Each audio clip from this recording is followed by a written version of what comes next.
रात का समय था। शहर की सड़कें सूनी थीं और आसमान में चांद हल्का सा दिखाई दे रहा था। विशाल, एक युवा फोटोग्राफर, अपने प्रोजेक्ट के सिलसिले में दूसरे शहर जा रहा था। उसने देर रात की ट्रेन का टिकट लिया था क्योंकि उसे जल्दी पहुंचकर काम शुरू करना था। स्टेशन पहुंचने के लिए उसने टैक्सी बुलाई। जब टैक्सी ड्राइवर ने सुना कि वह कौन सी ट्रेन लेने वाला है, तो उसने चिंतित होकर पूछा, क्या आप वाकई उस ट्रेन से जाने वाले हैं? विशाल को यह सवाल अजीब लगा। उसने हल्के अंदाज में जवाब दिया, हाँ, क्यों? इसमें ऐसा क्या खास है? ड्राइवर ने धीमी आवाज में कहा, उस ट्रेन के बारे में कई कहानियां हैं। लोग कहते हैं कि जो उसमें सफर करता है वो कभी कभी वापस नहीं लौटता। विशाल ने यह सुनकर हंसते हुए कहा, मैं इन बातों पर यकीन नहीं करता, बस मुझे स्टेशन पहुंचा दो। ड्राइवर ने कुछ नहीं कहा और गाड़ी चुपचाप चलाने लगा। स्टेशन पर पहुंचते ही विशाल को वहां का माहौल अजीब सा लगा। स्टेशन पर बहुत कम लोग थे और चारों तरफ एक अजीब खामोशी थी। उसने टिकट काउंटर से अपना टिकट लिया। वहां बैठा बूढ़ा क्लर्क उसे देखकर थोड़ा असमंजस में लग रहा था। उसने धीमे स्वर में पूछा, तुम्हें यकीन है कि तुम इस ट्रेन से जाना चाहते हो? विशाल ने सिर हिलाया और कहा, हाँ, बिल्कुल। क्लर्क ने उसे टिकट दिया और धीरे से बड़बड़ाया, कई लोग इस ट्रेन में चढ़ने के बाद लौटकर नहीं आते। विशाल ने उसकी बातों को नजरअंदाज कर दिया और प्लेटफॉर्म पर आ गया। कुछ ही देर में ट्रेन आ पहुंची। यह ट्रेन पुरानी और जर्जर लग रही थी। खिड़कियां टूटी हुई थीं और दरवाजों पर जंग लगा हुआ था। यह देखकर विशाल को थोड़ी असहजता हुई, लेकिन उसने इसे पुरानी ट्रेन मानकर नजरअंदाज किया और डिब्बे में चढ़ गया। डिब्बे के अंदर का माहौल और भी अजीब था। सीटों पर धूल जमी थी और फर्श से सीलन की गंध आ रही थी। विशाल ने इधर उधर देखा। डिब्बे में केवल 4-5 लोग बैठे थे। सभी चुपचाप थे और उनके चेहरे पर एक अनजाना डर था। विशाल ने एक कोने में अपनी सीट चुनी और खिड़की के पास बैठ गया। उसने अपना कैमरा निकाला और आसपास की कुछ तस्वीरें खींचनी शुरू की। ट्रेन धीरे धीरे चलने लगी। खिड़की के बाहर घना अंधेरा और जंगल की परछाइयां दिखाई देने लगी। विशाल को हल्की ठंड महसूस हुई। उसने खिड़की से बाहर झांकते हुए देखा कि जंगल के पास कुछ आकृतियां दौड़ रही थीं। यह देखकर उसे थोड़ी हैरानी हुई, लेकिन उसने इसे अपनी थकावट का असर मानकर अनदेखा कर दिया। कुछ देर बाद ट्रेन ने एक जोरदार झटका लिया और उसकी रफ्तार धीमी हो गई।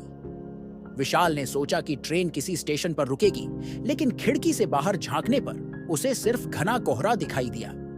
चारों तरफ सन्नाटा था। अचानक ट्रेन की बत्तियां झपकने लगीं।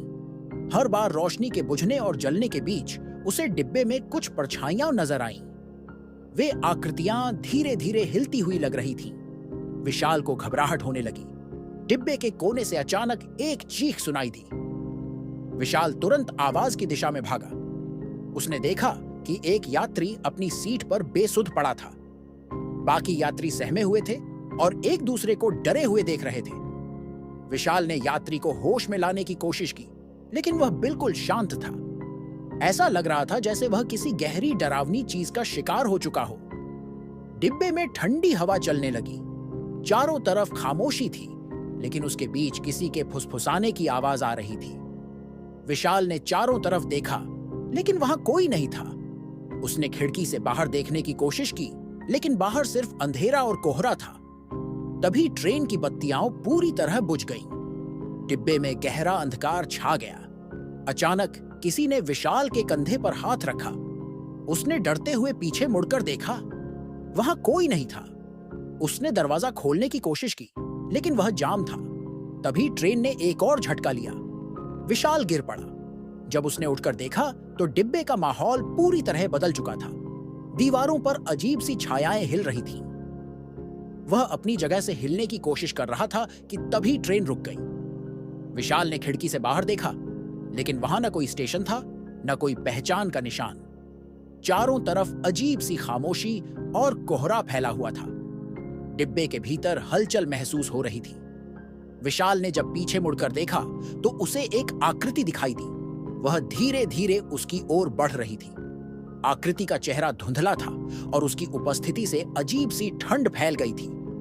विशाल ने दरवाजा खोलने के लिए पूरी ताकत लगाई, लेकिन दरवाजा नहीं खुला। उसकी आंखों के सामने वह आकृति और पास आती जा रही थी। उसके कदम रुकने का नाम नहीं ले रहे थे।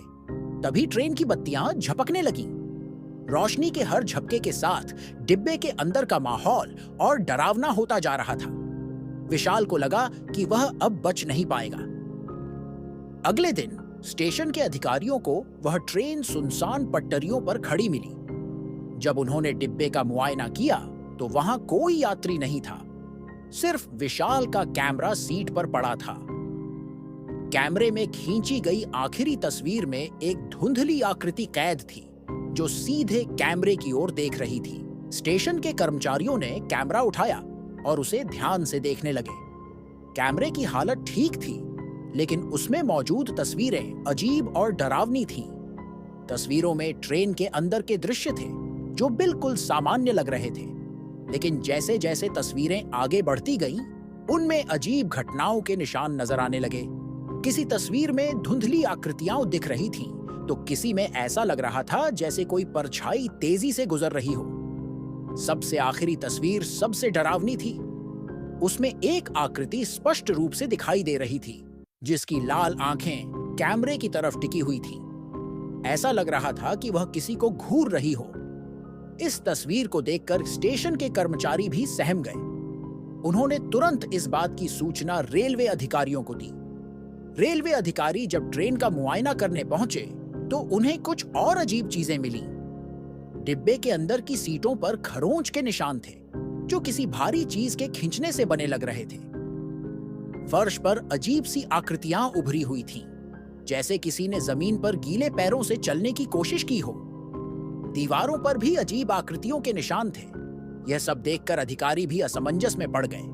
उन्होंने ट्रेन को खींचकर यार्ड में ले जाने का आदेश दिया ताकि इसकी ओर जांच की जा सके।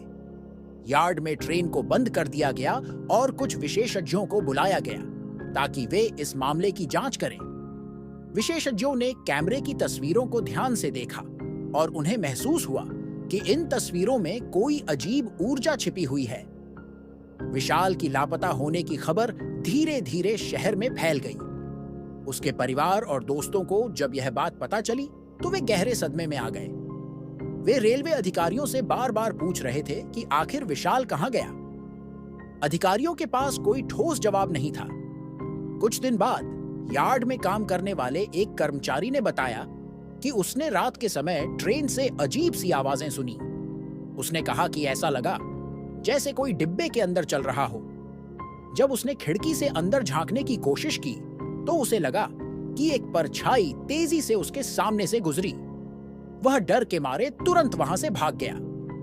रेलवे अधिकारियों ने ट्रेन की ओर गहन जांच कराने का फैसला किया।